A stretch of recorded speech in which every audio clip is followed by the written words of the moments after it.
로마의 휴일은 로맨틱 코미디 영화로 1953년 흑백으로 제작되어 미국에서 처음 개봉되었다.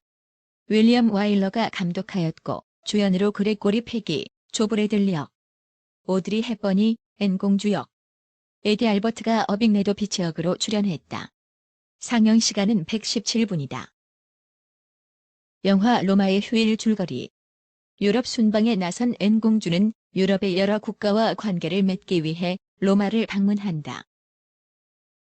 로마에 도착한 당일 로마의 여러 고위층 인사들과의 환영연회에서 서 있는 것이 힘든 앤 공주는 드레스 안에서 한쪽의 신발을 벗어 발의 피로를 풀어보려 한다. 하지만 앤 공주의 한쪽 신발이 벗겨져 드레스 밖으로 나와버린다. 공주는 몸둘 바를 모르지만 내외 귀빈들 사이에서 끌어다 신을 수도 없다. 환영연회에 참석한 한 사람이 재치 있게 앤 공주 손에 키스를 하는 척하며 공주를 앞으로 끌어준다. 그리하여 앤 공주는 무사히 신발을 오른쪽 발로 더듬어서 끌어들인다. 앤 공주는 끌어들인 신발을 의자에 앉으면서 자연스럽게 신을 수가 있어서 부끄럼 없이 순간을 넘긴다. 앤 공주의 환영식이 끝나고 연회 시간이 되어 귀빈들과 춤추는 시간도 피로와 지루함에 즐거운 시간을 보내지 못한다. 일정이 끝나고 자신의 방으로 돌아온 앤 공주는 옷이 아닌 편한 파자마를 입고 싶다고 투덜대는 등 짜증을 낸다. 그런데도 공작 부인은 내일의 일정에 대해서 설명해준다. 앤 공주는 모든 것을 귀찮아하면서 침대에 엎드려 울려고 하면서 짜증을 부린다. 공작 부인은 공주의 주치의사를 불러서 설명하고 공주가 편하게 잠을 잘 수 있게 신경안정 주사를 놓아준다. 앤 공주는 주치의와 공작 부인 등을 내쫓다시피 물러가게 하고는 대사관을 밖으로 나가려고 옷을 갈아입고 침실 창문을 열고 발코니로 넘어간다. 아무도 모르게 건물 아래로 내려온 앤 공주는 대사관 밖으로 나갈 궁리를 한다.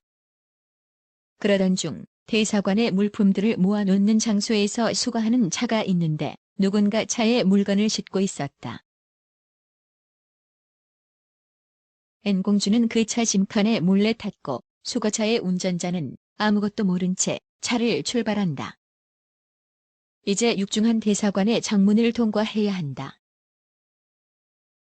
뒤에 몰래 숨어든 앤 공주는 아무도 모르게 차 뒤에 물건들과 함께 타고 무사히 대사관 정문을 통해서 빠져나간다. 그러나 로마의 거리로 나선 앤 공주는 빠져나오기 전에 침실에서 주치의로부터 맞은 안정제 주사로 잠을 참을 수 없었다. 앤 공주는 낮은 담 위에 엎드려 잠에 빠져든다. 마침 그곳을 조 브래들리 신문 기자가 지나가다가 어떤 여인이 난간에서 잠들어 있는 것을 발견한다. 잠들어 있는 것 같은 여인에게 다가가서 흔들어 깨운다. 그러나 그 여인은 깨어날 줄 모른다. 조 브래들리 기자는 술 먹은 여자가 아무 곳에서 잠이 든 것으로 알고 일으켜 앉힌다. 겨우 일으켜 앉혔지만 잠에서 깨어나질 못한다. 집으로 가라고 하지만 집이 없다고 하며 그냥 지금이 너무 행복하다고만 한다.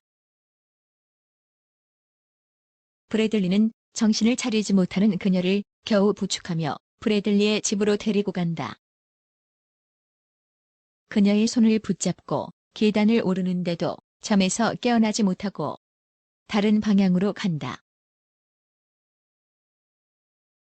겨우 다시 손으로 이끌어 방향을 잡아준다. 그녀는 그냥 눈을 감은 채 브래들리의 손에 이끌려 계단에 오른다. 겨우 도착한 브래들리와 잠에서 깨어나질 못하는 그녀는 무사히 방 안으로 들어간다. 그런데 갑자기 옷 갈아입는 것을 도와달라고 한다. 브래들리는 술에 많이 취한 것으로 알고 있다. 한편 대사관에서는 앤 공주가 없어진 것을 알고 찾을 방법과 다른 사람들이 알까봐 전전긍긍한다. 내일 일정도 진행해야 하는 난감한 상황이다. 브래들리는 파자마를 달라는 공주에게 겨우 자기의 잠옷을 입힌다. 그리고 그녀는 브래들리 침대로 쓰러져서 그냥 잠이 든다. 브래들리는 그녀를 보조 침대에 옮긴다. 그래도 그녀는 잠에서 못 깨어난다. 다음 날 그녀가 잠에서 깨기 전에 지각 출근한 브래들리는 신문사 지국장에게 지각한 데 대하여 추궁당한다. 집에서 자고 있는 여인이 앤공주라는 사실은 모른 채 앤공주를 인터뷰했다고 말한다. 그러자 지국장은 앤공주는 몸이 아파서 일정을 진행하지 못하고 있다면서 앤공주가 나온 아침 신문을 보여준다. 그것은 대사관에서 공주가 없어진 사실을 숨기고 피로에 몸이 아파서 일정이 잠시 변경된다고 했기 때문이다. 브래들리는 집에서 잠자고 있는 여인이 앤공주라는 직감을 갖는다. 그리고 지국장에게 특종을 하겠다며 큰소리친다. 지국장은 특종으로 돈이 걸린 내기를 하자며 지국장이 이기면 브래들리가 지난번에 빌린 돈과 함께 주기로 한다. 브래들리는 신문을 가지고 급히 집으로 간다. 집에 도착하자마자 잠들어 있는 여인과 신문의 사진을 번갈아 쳐다보며 확인한다. 이 여인이 앤공주가 맞다. 특종감을 건질 수 있다고 생각한 브래들리는 앤공주와 하루를 보내며 사진을 찍어 특종을 터뜨려야겠다고 생각하며 떠나려는 앤을 붙잡는다. 하지만 앤은 시간이 없다며 떠나면서 브래들리에게 돈을 조금만 빌려달라 한다. 이제부터는 그녀가 대사관에서 실종된 앤공주이다. 앤공주는 밖으로 나와서 시장에서 구두를 사서 신고 너무 좋아한다. 시장 구경도 하고 자유로움에 대한 무척 즐거워하며 이곳저곳을 다닌다. 그러다 미용실 앞에 걸린 거울을 보고 자신의 머리 스타일을 바꿔볼까 고민을 하다가 미용실로 들어간다. 머리를 짧게 자르고 무척 즐거워한다. 그리고 자신의 머리를 잘라준 남자 미용사와 저녁 때 선상 댄스 파티에서 만나기로 약속도 한다. 머리를 짧게 자른 앤공주는 거리를 활보하다 노점에서 파는 젤라또를 사서 길거리에 앉아 먹고 행복해한다. 앤공주가 그러는 동안 특종을 하기 위한 브래들리는 앤공주가 나간 이후로 계속 앤을 미행하고 있었는데 젤라또를 먹고 있는 앤공주에게 다가가서 우연히 만난 것처럼 서로 반갑게 만난다. 둘은 하루 동안 데이트를 하기로 한다. 브래들리는 하루 종일 앤에게 로마를 구경시켜주기로 하는데 앤공주는 오늘 하루 서로 한 번도 해보지 못한 일을 하자고 요청한다. 브래들리는 친구인 사진기자 어빙레도 비치에게 사진 찍는 것을 요청하는데 처음에는 바쁘다며 거절하다가 상황 내용을 듣고는 달려와서 브래들리의 요청을 받아준다. 앤공주에게는 친구라고 소개한다. 브래들리와 앤공주 둘은 오토바이를 타고 로마 시내를 구경한다. 콜로세움도 구경하고 안에 들어가서 경기장 구경도 한다. 그러다 브래들리가 잠시 오토바이를 세워둔 틈을 타서 앤공주는 오토바이에 얼른 올라타서 서툴게 달리기 시작한다. 처음인 앤공주가 탄 오토바이는 거리를 정신없이 이리저리 달리다가 겨우 브래드가가 뒷좌석에 올라타서 운전하려 하지만 막무가내로 핸들을 놓지 않는다. 그러다가 결국은 경찰이 따라오고 경찰서로 끌려간다. 브래들리가 겨우 위기를 넘기고 두 사람은 풀려난다. 진실의 입에 마주한 브래들리와 앤공주는 먼저 넣어볼 것을 밀어보지만 앤공주는 겁에 질려서 넣질 못한다.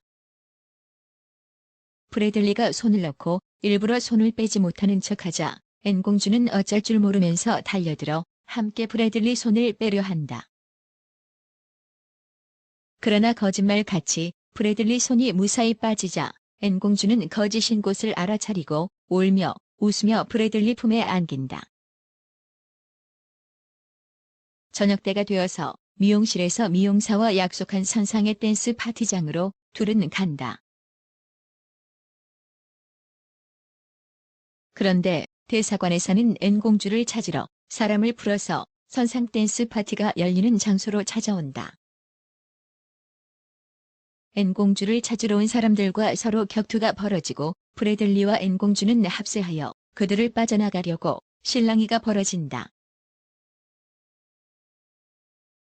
앤공주를 찾으러 온 사람들에게 결국 붙잡히나 앤공주 역시 그들을 공격한다. 댄스장은 난장판이 되었다. 그곳에서 겨우 빠져나와 도망가다가 앤공주는 물로 뛰어들고 브래들리 역시 앤공주를 꺼내려 물로 들어가 서로 헤엄을 쳐서 한 곳으로 나온다.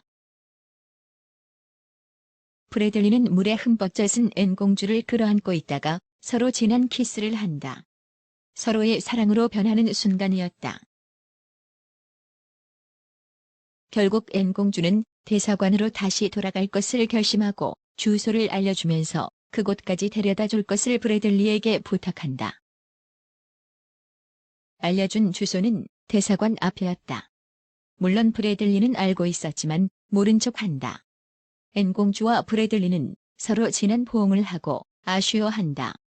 앤공주는 눈시울을 붉히면서 차에서 내려 뒤도 돌아다 보지 못하고 대사관이 있는 쪽으로 사라진다. 그리고 앤공주는 궁으로 들어가서 찾고 있던 일행 앞에 당당히 나타난다. 자신의 본분을 다하기 위해 왕실로 돌아온 앤공주는 보다 성숙한 모습을 보여주고 자신의 본분을 잊었다면 영원히 왕실로 돌아오지 않았을지 모른다는 말로써 브래들리에 대한 사랑을 표현한다. 당황한 일행들은 자초지종을 물어보지도 못하고 멍하니 서 있기만 한다. 한편 브래들리는 지국장과 약속한 특종에 대한 갈등을 한다. 공주에 대한 사랑의 감정을 느끼게 되면서 특종보다는 그녀와의 이별을 더욱 아쉬워하게 되고 특종을 위해서 앤공주를 이용한 것이 아니라고 부정하면서 앤공주에 대한 특종 기사를 접기로 한다. 앤공주가 로마의 일정을 모두 마치고 마지막 기자회견을 하는 날이 되었다. 브래들리와 그의 친구 어빙은 앤공주를 다시 만나게 된다. 기자회견에서 브래들리는 서로에 대한 믿음으로 기사화하지 않겠다는 암시를 공주에게 전하고 어빙은 자신이 하루 동안 찍었던 사진을 선물로 건네준다. 조 브래들리와 아쉬운 작별을 하기 위해 기자회견장에 모인 기자들과 일일이 악수를 하며 인사를 나눈 앤공주는 로마에서 보낸 시간이 영원히 기억될 것이란 말을 남기며 기자회견장을 떠난다. 조 브래들리는 다른 기자들이 자리를 떠난 뒤에도 그녀의 모습이 사라지는 것을 마지막까지 지켜보다 돌아서서 쓸쓸히 걸어 나온다. 지금까지 로마의 휴일의 영화 이야기였습니다. 지속적으로 영화 관련 이야기를 올리도록 하겠습니다. 즐겁게 보셨다면 구독과 좋아요를 부탁합니다. 감사합니다.